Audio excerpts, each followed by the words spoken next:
You're listening to the Pulled by the Root podcast. Hello, everyone. This is your host, Heidi Marble. I am overjoyed to be speaking with Leslie Pate Mackinnon. I learned about Leslie through the amazing Kate Murphy, who is a psychotherapist. And she said, you must reach out to this incredible human being. I would like to read you Leslie's bio, and then we're going to jump in with some conversation. Leslie is a therapist who specializes in issues that impact families conceived through adoption and third-party reproduction. For 3 decades, she has been sharing her expertise on these topics at conferences and events across the country and around the world.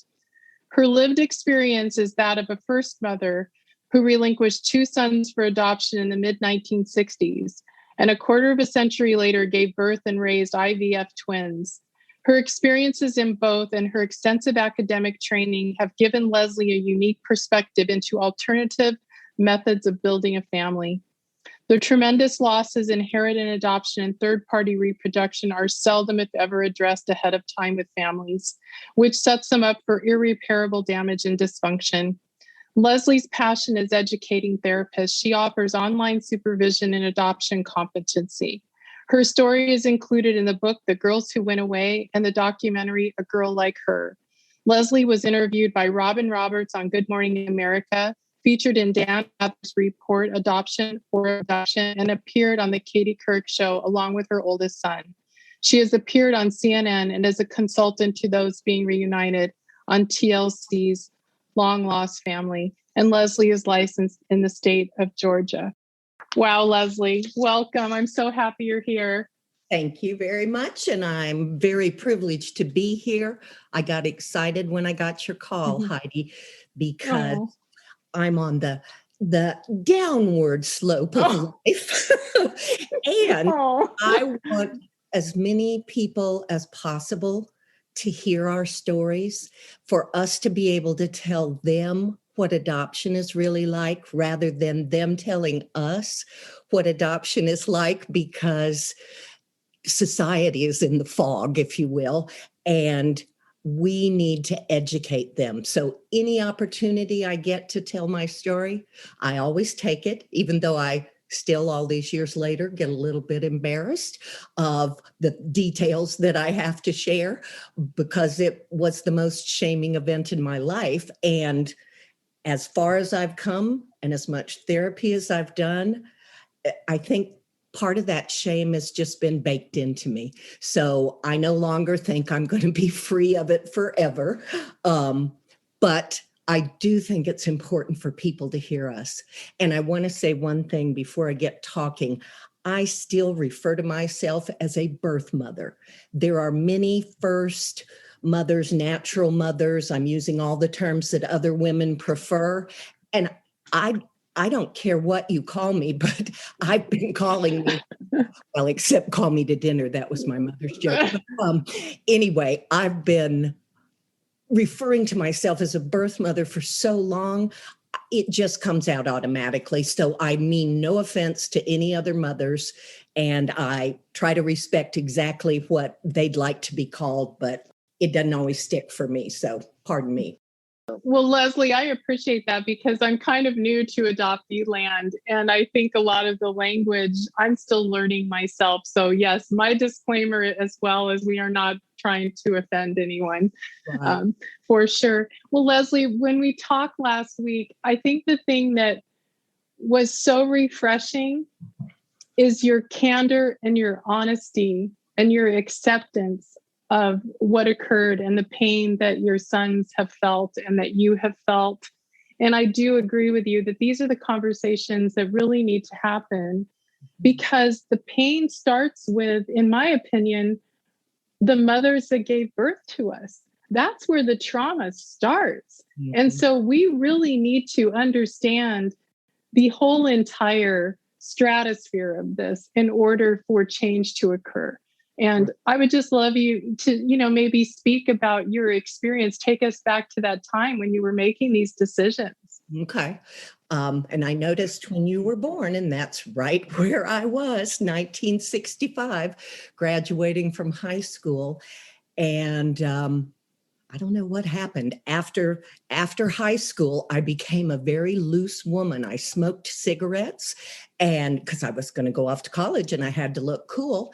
And I also had sex that summer after high school graduation, and I was pregnant immediately.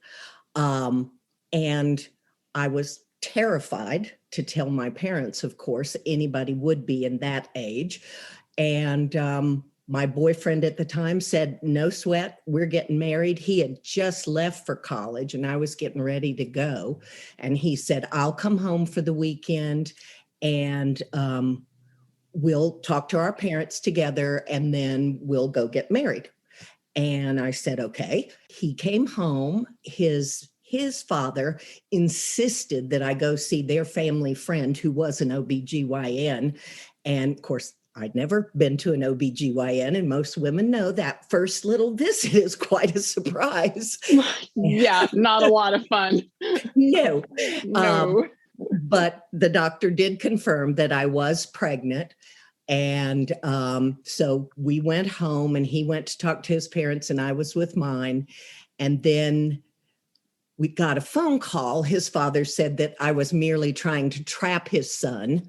And how did his son know if this was his child? And his son went, Dad, please, this has been my high school girlfriend, period, paragraph. And of course it's my child. So with that, I kept waiting for him to come over so we could make plans with my folks about how do we do this. I was only 17, so I needed a signature from my parents. And he never showed up. Later, I think it was the next day, his mom called to say they had taken him back to school because getting married was not a good idea at all.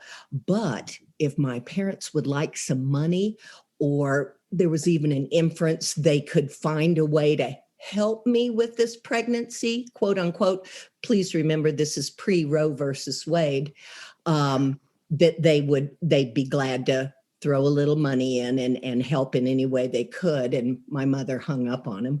So that was the last I saw of him. And my folks explored a couple of options, like going to live with some family friends and what to do. But my mother ended up at the priest. We were Catholic, and she ended up talking to him. And of course, he knew right where to go. They had a jet line highway from every small town in Florida to the maternity home that I ended up in Mobile, Alabama. So that's where I went. I went when I was barely 4 months pregnant. I wasn't showing. I couldn't button the button at my waist, but I certainly wasn't showing. But my parents thought I needed to get on out of town. So that's what I did.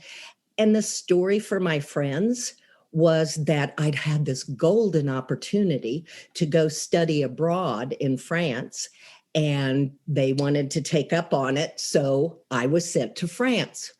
Well, the truth of the matter was I did have some cousins living in France. And so every letter that I wrote to any friend had to go to France, and my cousin mailed it back to America. And then if people wrote me back, it went to France, and then she mailed it back to me. And so this was the big, you had to keep up these stories about where you were and what was going on. When I got to the home, Heidi, I was terrified because I thought, ooh, all those bad girls are going to be there. And where I came from, bad girls rolled their T-shirts up, and put cigarettes, and they might even have a switchblade down their bobby socks. Who knew? So I was terrified to go in. And when I did, I felt like I was in a college dorm. Here were all these really nice girls, big as could be, all pregnant, and sweet as could be, and all scared to death about what was ahead for them. They changed my name. I was Leslie Pate then, so I became Louise Palmer because it was the days of monograms. Everything you had was monogrammed, villager dresses and all this. So they kept your initials the same. But the reason for the false names was they didn't really want us to get to know the other girls, really. the inference was always, you don't want to be friends with any of these girls after you leave. These girls. Okay, well, I'm one of these girls. So what are you saying to me here? Yeah. But anyway, behind the scenes, we told each other our real names and we did that kind of stuff. I'm one of the few women that I've ever heard that had a really pretty good experience at the maternity home, meaning living with the girls, living in community. We did our own cooking. And the reason I think in hindsight, looking back, I had such a good experience was I came from an incredibly chaotic home life. From the time I was 2 or 3 years old, all the way up to 17, you just changed the dial on which flavor of chaos are we going to have today? Raging alcoholism, or should we have sexual abuse? Or I was abandoned when I was 5 by my mom and didn't see her again till I was about 11 or 12.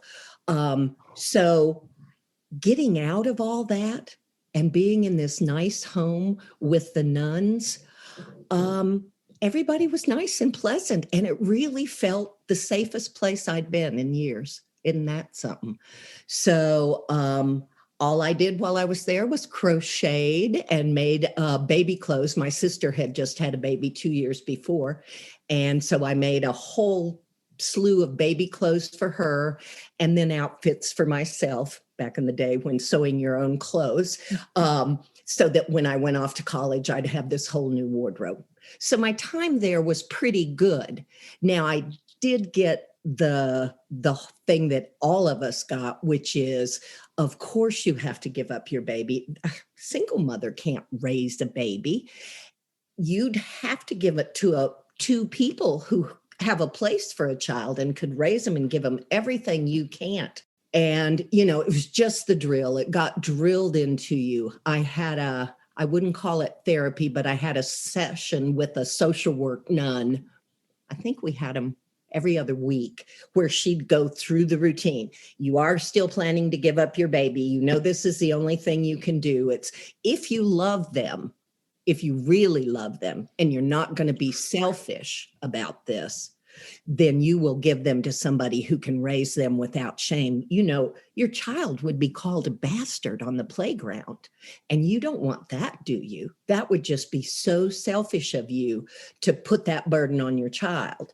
So I went through all the motions. I was feeling very guilty about how bad I'd been. And so I was going quite along with everything. Now, the interesting thing is the doctors or the professionals told you nothing about pregnancy. I knew nothing. We just all sat around and compared notes, and whatever we talked about was the extent of our knowledge. I didn't know what was going to happen when I got to the hospital. I didn't know anything about childbirth. I'm 17 years old. It was my first time in the hospital.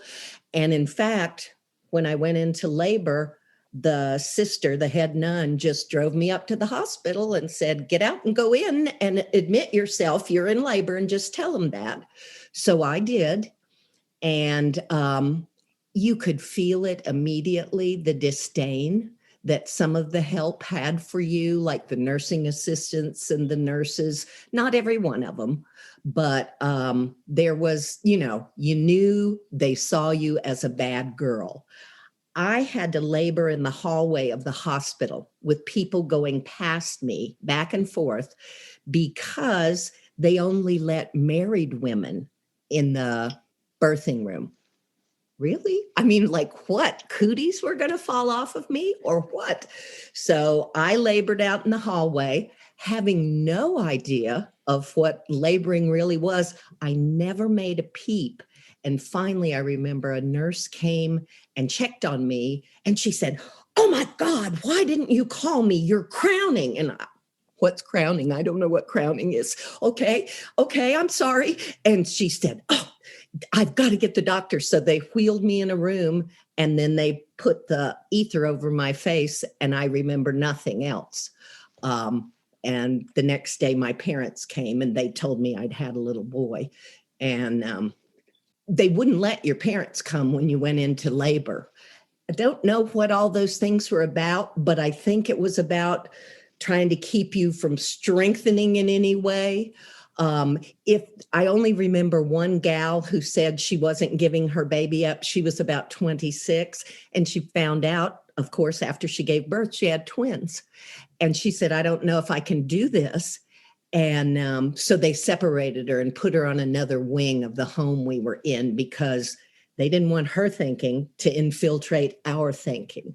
It was mind control, just mind control. It wasn't therapy, it was mind control.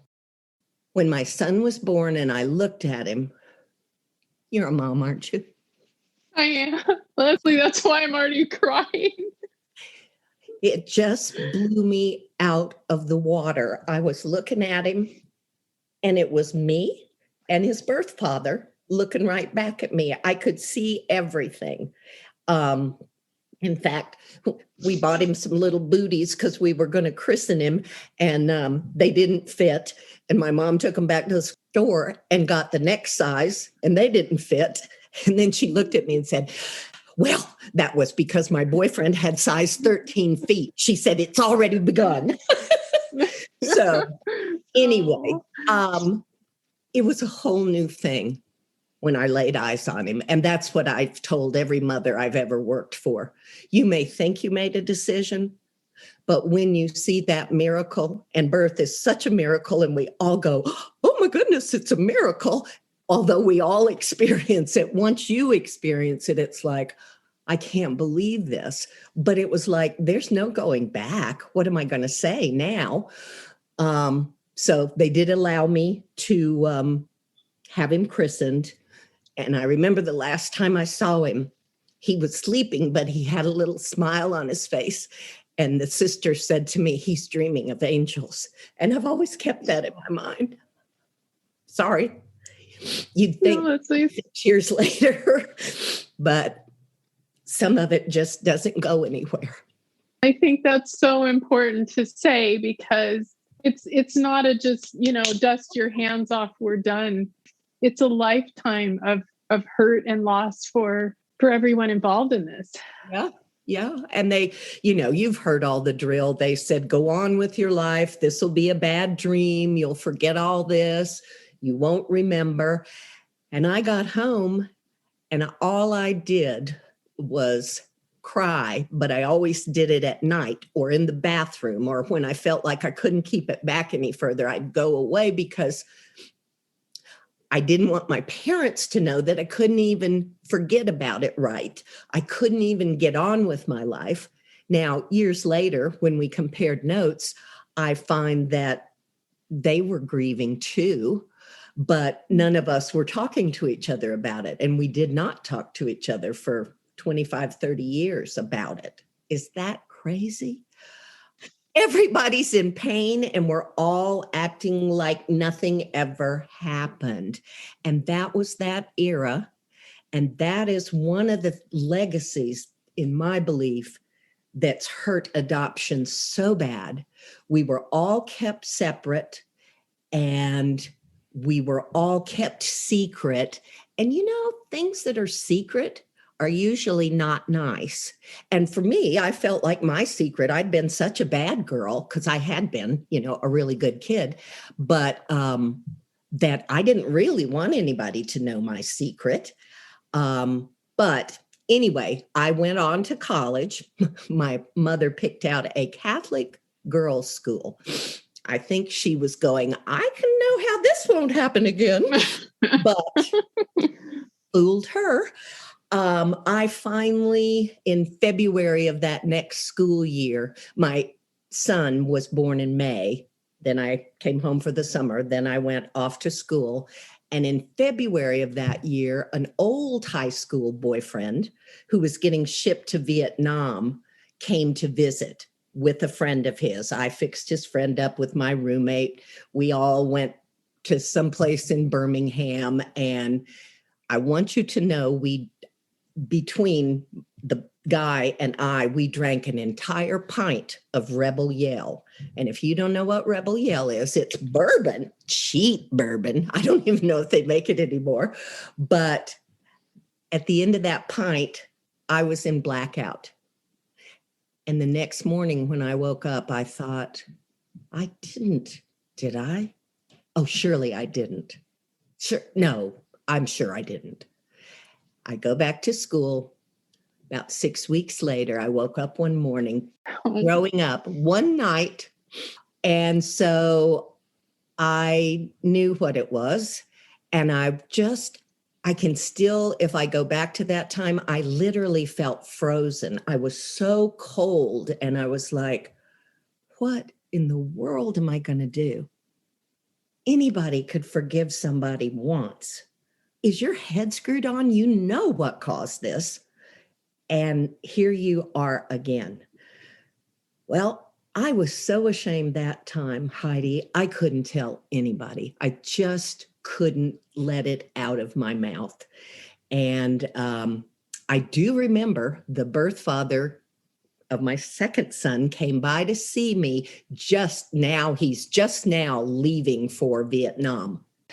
And I think I probably was about 6 months pregnant. And I said to him, and had a belly, and I said, I think I'm pregnant. And he said, well, how would I know it's mine? That was the line of the era. How would I know it's mine? And I just shut down, didn't talk to him anymore. There's a great, interesting story, if you'll remind me, when I helped that son connect with his birth father. I'd love to tell you the little piece of the story that fits with that. But anyway, he went off. I never told a soul. I told my folks I hated the school. I liked it, but I knew I couldn't go back up there in the fall pregnant. And so I just kept growing, and I ate everything that wasn't nailed down. I gained 75 pounds. My first pregnancy, I think I gained 18 pounds because I had to go back home in a hurry. This time, I just kept eating and eating, and it was the day of tent dresses, we called them, and muumuus. And so lucky for me, I could hide in one of these dresses. I tried to commit suicide, sort of weekly. I was driving my little sports car really, really, really fast around some bad curves, hoping that I would wreck. And then I had this thought, whether it was accurate or not, but the thought was, well, they'll do an autopsy. And even though I'll be dead, everybody will know I was a horrible person before I died. So I can't hide this. So I just kept going to school and working in my family's business. And one day I wasn't feeling well at work, and I told my mom I needed to go home. And I was so out of it by then. It's like, yes, I was conscious, and yes, I could have a conversation with you, but like the elevator was not going to the top floor. I was just so shut down. So I went home and I delivered my son myself alone in the bathroom. And my mom came home from work a few hours later. I have no idea the length of time. And I delivered him, and I wrapped him up in a towel, and I held him, and we both went back to sleep. And when she got there, she knocked on the door and she said, let me in. You still don't feel well? And I said, no, Mom. And I got to tell you something before you come in. There's a baby in here with me. And she said, okay, open the door. And I did. And Heidi, it was years later that she told me she thought I had kidnapped somebody's baby. She thought I had gone off the old trolley there. I had, but that wasn't the direction I went. Because every time I saw a baby, she would notice that I cried anywhere, shopping or whatever. And she thought maybe I took somebody's child. And then, of course, with all the blood and everything, she realized, nope, that's not the way this baby got here. So he was absolutely silent the whole time he was with me. But then she called a friend of ours who was a doctor, and they came over and they cut the cord and did all that. And the minute they moved him, if anybody ever doubts about birth trauma, Lord, the child had been through enough, but he started to scream and he never stopped.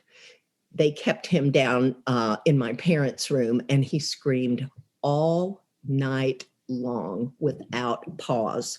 So the doctor's wife came back the next day and said, could I take him for you? And my mother said, this is really hard.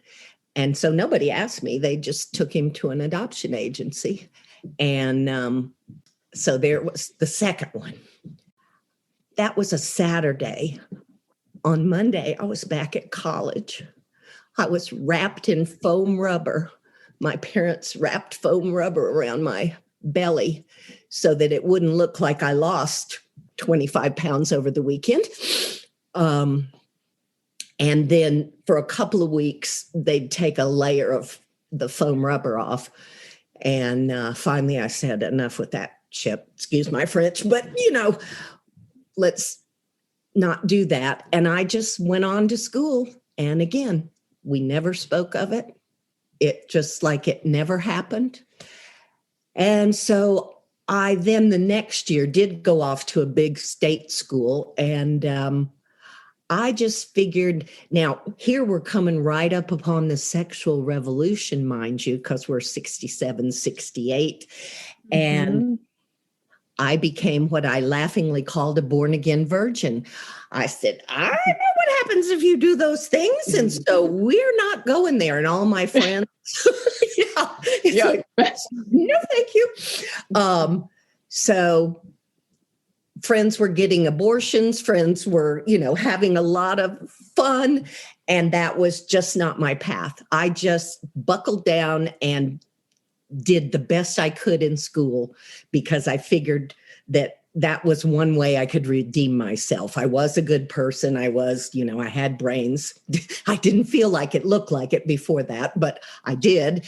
And I remember somewhere in college thinking, I wonder if I could help somebody, because if I've survived this, then I might be able to help somebody else and stand there and witness with them when they're going through their worst times in life.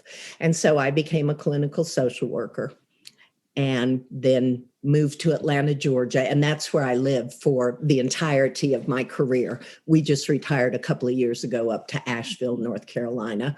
But I practiced. I didn't practice anywhere at all around adoption. I just didn't even want to hear about it. But I will say, let me think how that happened. Oh, okay. So here comes my intersection with my twins. When I was 40, I met someone and we decided to get married. And I was 41 when we got married. He'd never been married. He was same age. And we really wanted to have children. I had this burning feeling. I wanted to have a child. I wanted to raise a child. I wanted to have that experience. So we went to an infertility clinic because I was 41 just to get everything checked out.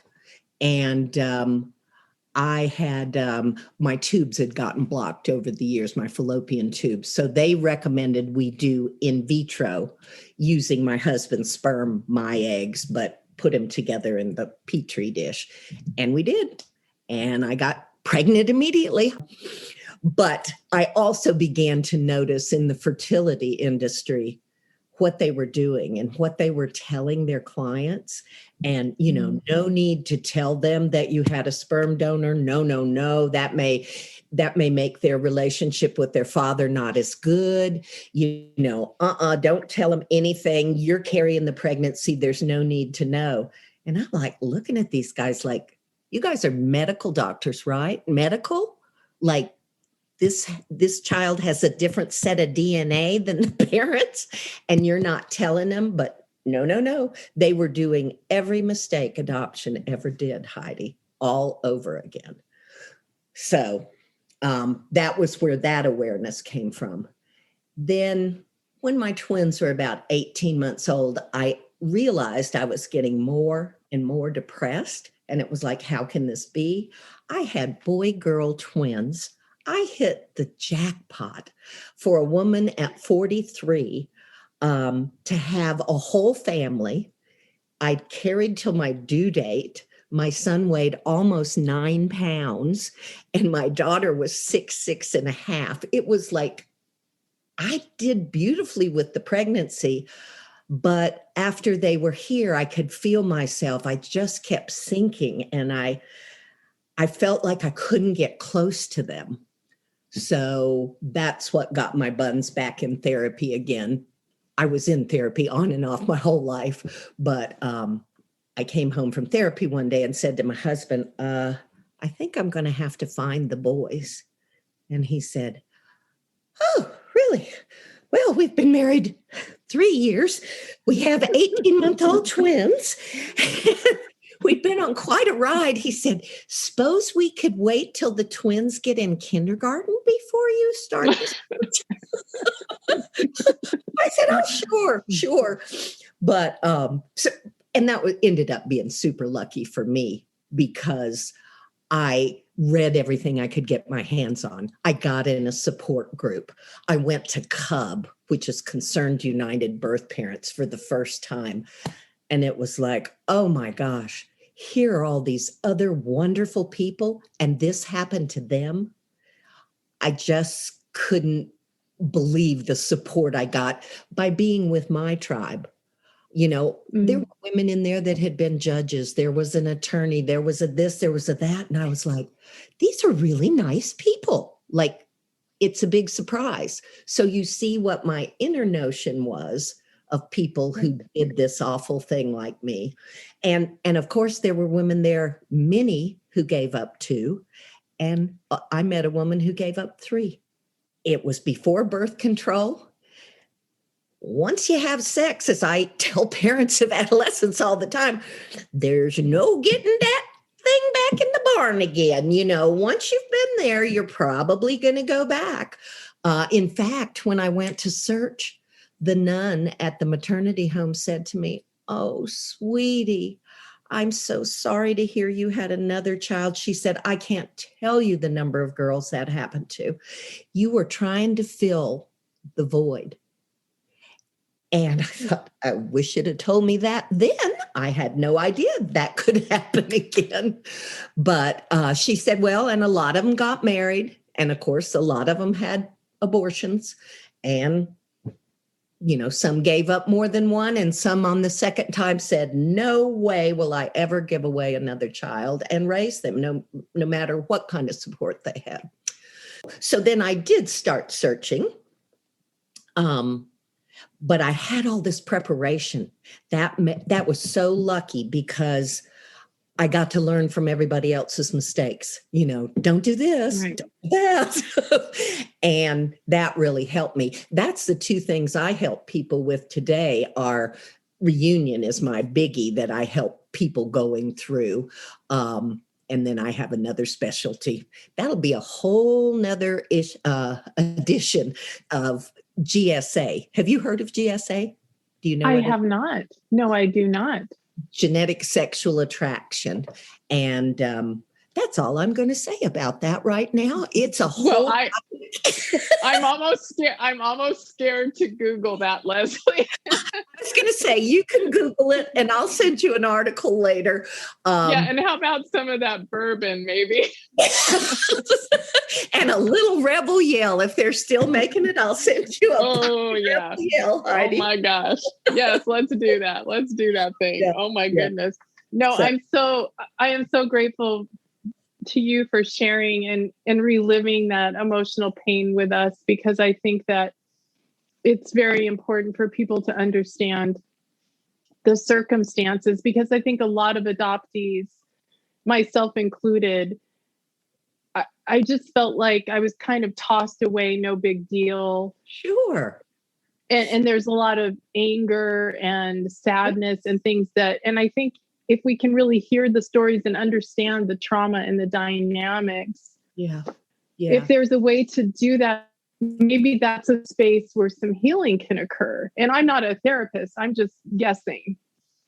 Absolutely. And I hear people today say, well, what about those women who don't want their children? I've worked in this area 46 years. I met one woman ever in my life that said, I never thought I'd be a parent. I really don't think I'd be a good parent. I'm just not parent material. One woman, and I've seen many, many women who are pregnant and trying to figure out what to do. They don't not want their children. They're in a crisis. And today it's financial and emotional support.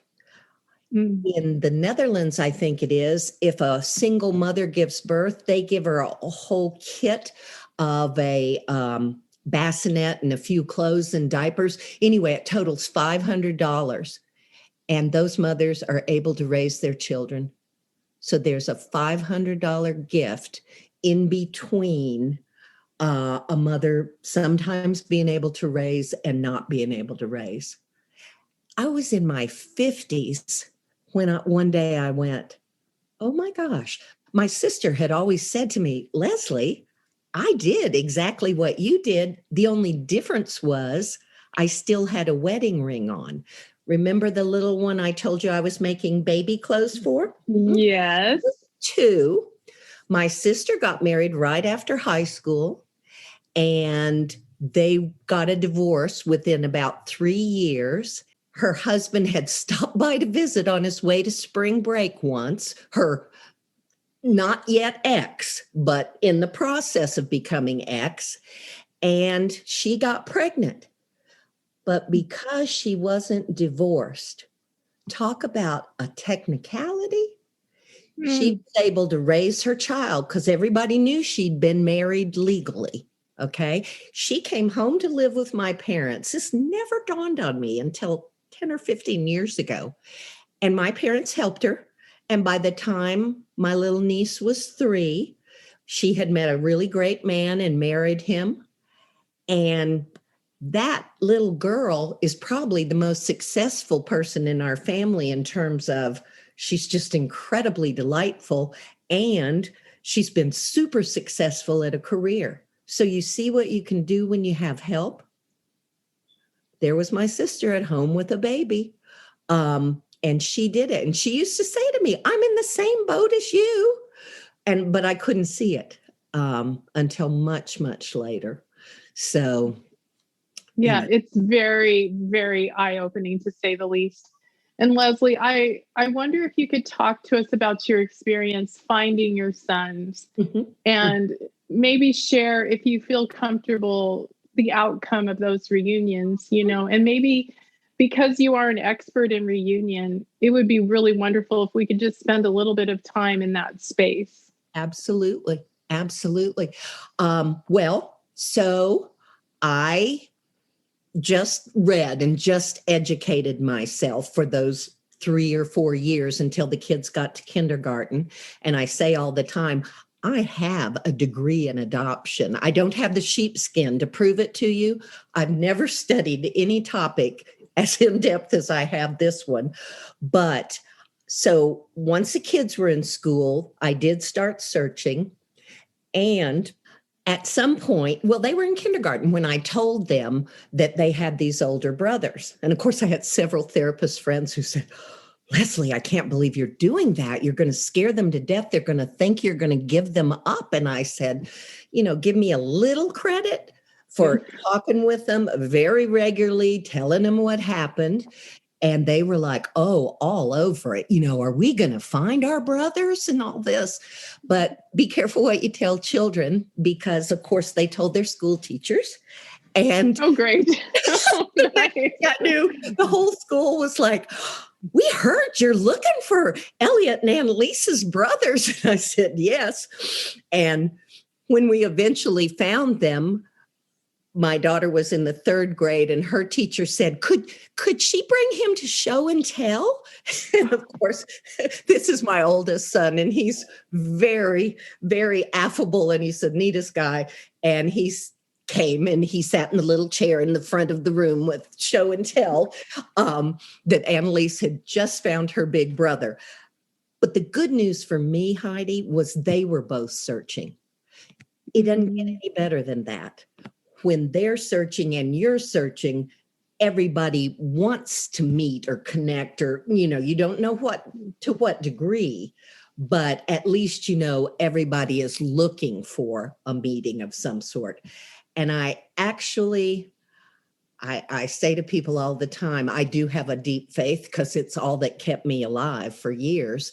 And I remember when I did have my reunion with my first son, thinking, oh my God, I was so upended and the emotions were just unbelievable. And I thought, Lord, what if all the other lines I had put out to find my second son suddenly came to fruition? I don't know, I can do this. And I prayed and I said, God, just give me 1 year to adjust to this. I am not kidding when I say this. 1 year and 1 day later, I got a phone call. And somebody said, I'm a social worker in Birmingham, Alabama, and are you sitting down? And I knew immediately what it was. And that was my other son. So we had good reunions.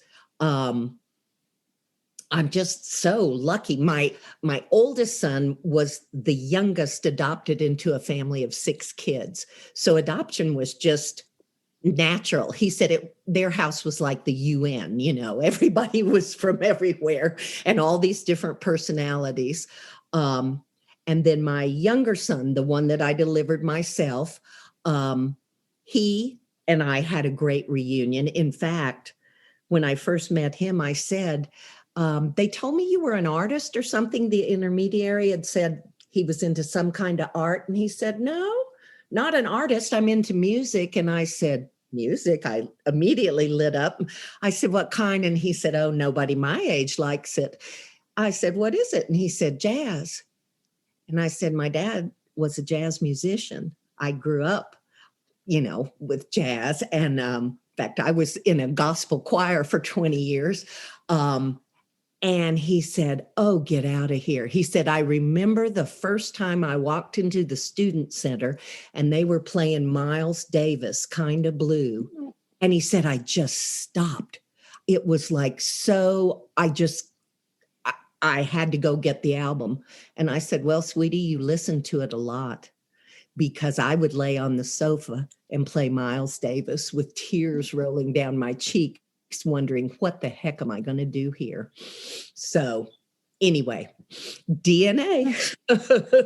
But now the sum total of the reunions is that after 19 years, that son has cut me off. And I still have a very good relationship with my oldest son. And the younger one, he would... the older one and I can discuss adoption. I'm not going to say we get to the deepest depths in the world, but we can talk about it, the hard parts. Like one time I was visiting him and he was putting his little boy to bed and he said, oh no, he asked me, why did G Mama give you away? And I sat there and I said, what did you tell him? And he said, it wasn't easy. And I said, no, because there's no good answer for that. But that's the kind of conversation we're able to have. My younger son, do not talk about adoption. It didn't affect him at all.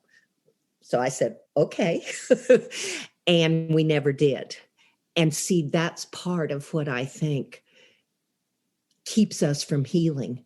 If you don't let this kind of trauma out somewhere, dear God, it festers inside. So eventually he cut contact with me. And I said, of my 2 sons, I totally understand why he did. I'm sorry.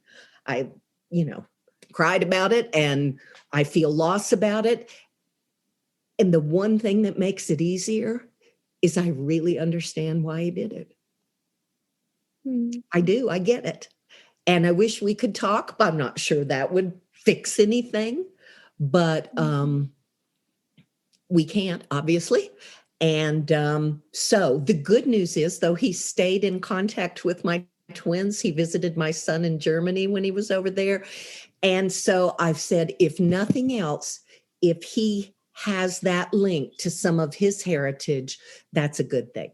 his mother and I were great friends, and she was delightful. And she said, oh, now there'll be somebody here for him when I'm gone. But I don't think that's the case. If he ever has a change of heart, I've let him know the door's open. I used to send him a gift every birthday and Christmas, but he started returning them.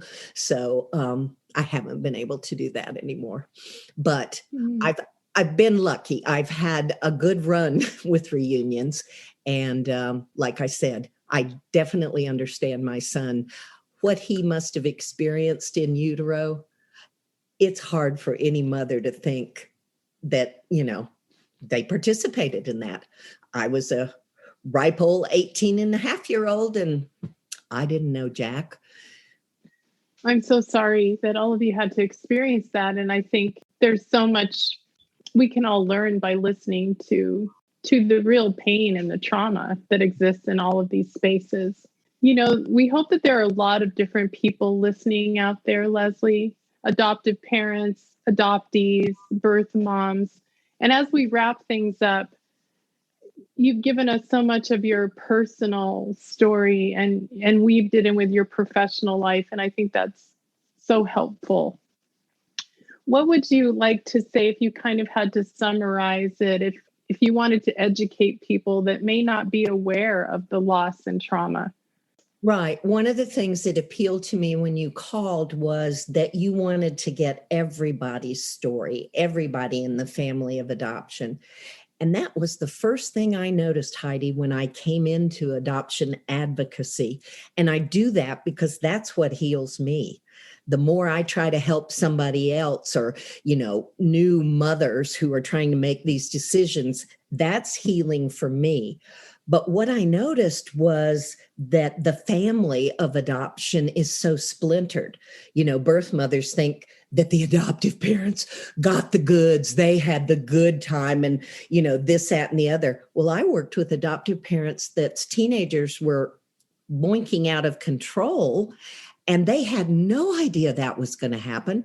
And, they'd say, is this just adolescence? And I'd say on steroids, because when you're adopted, the task of adolescence when you're not adopted is to find your own identity.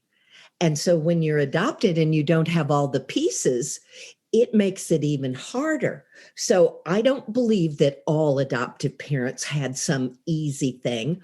I believe the industry kept us apart, put all this secrecy down. You guys didn't have any choice in the matter whatsoever, but you were supposed to be the blank little slates who, one family was as good as another. That's not so. And what I would like is for all the different segments to find some ways to come together and educate each other. We shouldn't be enemies with one another. Okay. I love the adoptee movement that's coming so strong about adoptees getting a voice and adoptee therapists seeing adoptees. That's fabulous. I know I've seen adoptees, but I'm not the best person because they get to a level of their work where they really need to get in the anger and the rage. And, here sits nice old Leslie across on the couch, and they may feel like they really can't let loose no matter what I've told them. But I just think all of us have to learn to have some respect for one another and educate. The other strong force that I've worked with is when adoptive parents finally get it, as we call it in adoption land. Oh my God, they're some of the best advocates in the world. If they get it, they will tell other parents, I had no idea. I thought I was saving an orphan. Okay, because that's the story they got. So I wish we could find a way to come together on the things we can agree on. It's fine not to agree on everything, but I think we all have to be educated. Even today, it breaks my heart when adoptions occur. I'm working with a family to help them have a more open adoption with their birth mother. I'm the one that's had to break the news to them. The child's only a year old, that adoption is based on trauma and pain. And they're like, huh? The mother was still under the illusion that, I did the best thing possible for my child. I gave her 2 sets of parents. And the couple, I don't want to stomp on your joy, as I always say to people, but we who are out here and do post-adoption services kind of makes us mad. They don't prepare you at all. They aren't telling you the truth of what's down the road. So I have to sit there and think, okay, when can I come in and break the bubble a little bit? Because what I say to families is you can't feel the joy until you get the trauma cleared up and out a little bit. You don't get the good times without processing the bad times. So that's what I wish. I wish all facets of the adoption family would get better educated. In fact, so educated, I can say this now, I couldn't used to say this, that adoption becomes extinct. I tell people, I came around in the 70s and 80s was my early career, and I saw some tough cases. And one of the things I did in many instances was help families get through sexual abuse in their family system and stay together. Why? Because what we found is if the child reported sexual abuse and then the father got kicked out of the home, or the stepfather, whichever it might be, and I act like it's always a man, but it mostly is. And if they got kicked out of the home or they got sent to prison, the child felt guilty because the family was struggling. So then it was like, it's all on my back. If I hadn't told the secret, our whole family wouldn't have broken up. So the theory we operated with was keep the family together, but do some very intensive therapy. We never want a child to be unsafe. But guess what? When you start talking about secrets, it makes you safer. And you can talk about them again if anything untoward happens. And if I could help families stay together that had been through that kind of trauma, why wouldn't we help families stay together now? What's the deal? We need to help women. International adoption, it's all about poverty and lack of agency for women. In fact, I often say adoption is a feminist issue, but don't get me started on that track. That's another podcast and That's some another more bourbon. Oh, Leslie, this time with you has been extraordinary. You're so transparent and open. And I really appreciate the fact that you could have just kept your shame and your secrecy and your pain, and instead you've used it to expand healing. And I just want to say from my heart to yours, I'm so grateful to you. And I know that you said you were going through grief and you decided to come here and speak your truth. And I want to say thank you again for that. I think what you said about that was really, really important. You said, I want to speak during this time of grief. Yes. My daughter just had her first child, and that brought up a whole lot of grief again. And at this time, I'm 73, but pushing that 74. As I went through another bout of depression, it was like, all of this was for no reason. I lost my babies and their lives were horribly disrupted. They both have had great struggles in their lives and they've both turned out beautifully. Don't get me wrong, the struggles inside. But it was for no reason. My niece is doing stellar. If I'd had support, or any mother had support, this doesn't have to happen.